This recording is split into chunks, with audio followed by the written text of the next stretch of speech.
کو ہمارے لیے بہت ہی رحمت اور والا بنائے۔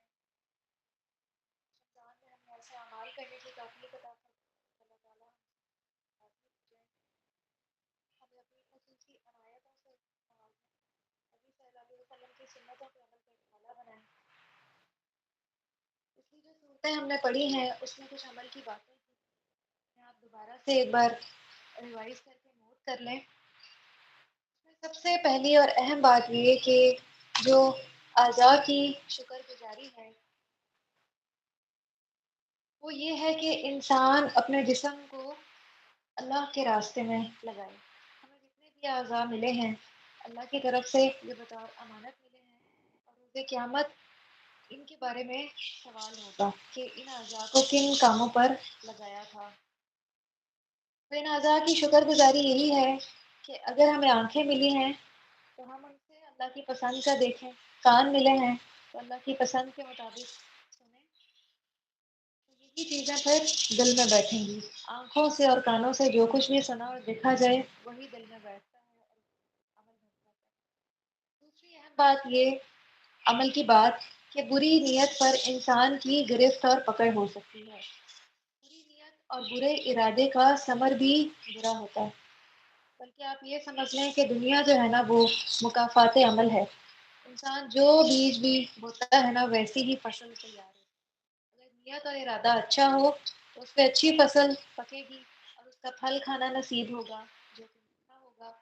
اور اگر نیت اور ارادہ برا تھا، وہ غلط بیج بویا تو اس کے اوپر صرف خاردار کانٹے اگیں گے جو انسان کو خود ہی اذیت میں مبتلا کریں گے۔ اس لیے اس رمضان ایک چیک لسٹ رکھیے اپنی نیتوں پر، اپنے ہر عمل کا جائزہ لیں کہ میرا یہ کام کس نیت اور ارادے سے ہے، اور دنیا کے کاموں کو بھی نیک نیتی سے کرنے کی کوشش کریں۔ کھانا کھلائے تو پیچھے نیت کیا ہو کہ کھانا کھلانا جنت میں لے جانے والا عمل ہے، میں اس لیے سحری اور افطاری کا اہتمام کرتی ہوں۔ گھر کی صفائی کریں تو پیچھے کیا نیت ہو کہ صفائی میں ہے، اس لیے صفائی کر رہی ہوں، میں صفائی مجھے پسند ہے، تو پھر اچھی نیت سے کیے گئے ان اعمال کا بھی اللہ سبحانہ و تعالیٰ نامہ اعمال میں اجر لکھ لیں گے۔ تو اس طرح پھر پورا دن عبادت بن جائے گا اگر ہم دنیا کے کاموں کو آخرت اورینٹڈ کر کے سر انجام دیں۔ پھر اگلا ایک اور سبق ہم نے یہ سیکھا تھا کہ جو دنیا میں سجدہ نہیں کرتے آخرت میں بھی نہ کر سکیں۔ تو دنیا میں توفیق نہیں ہوئی نا تو آخرت میں بھی ہمیں توفیق نہیں ہوگی۔ اس لیے بہت ضروری ہے کہ ہم دنیا میں ہی اپنے ان اعضاء کو اللہ کی اطاعت میں لگائیں، نوافل کا عادی بنائیں تاکہ روز قیامت مشکل نہ ہو۔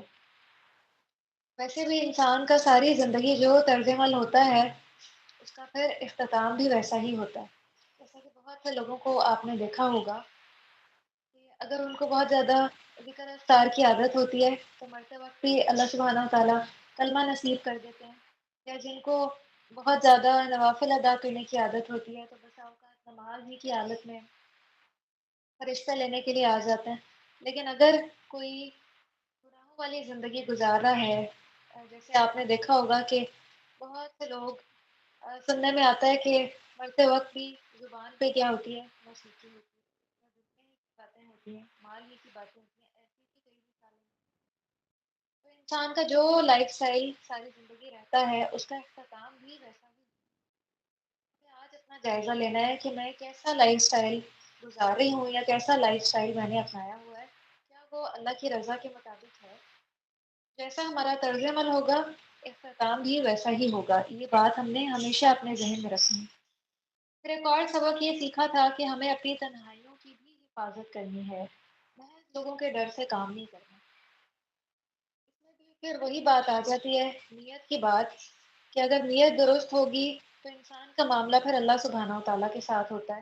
پھر وہ یہ نہیں دیکھتا کہ کون دیکھ رہا ہے کون نہیں دیکھ رہا، کون موجود ہے کون نہیں موجود، وہ پھر ظاہر میں ہو باطن میں ہو جہاں پہ بھی ہو وہ اپنے اعمال کی حفاظت کرتا ہے، کیونکہ اس کو یہ یقین ہوتا ہے کہ اس کا ان اعمال پہ حساب کتاب ہوگا اور نیتوں کے مطابق ہی اخلاص کے مطابق ہی ثمر ملے گا۔ سورۃ الجن آپ کھول لیجئے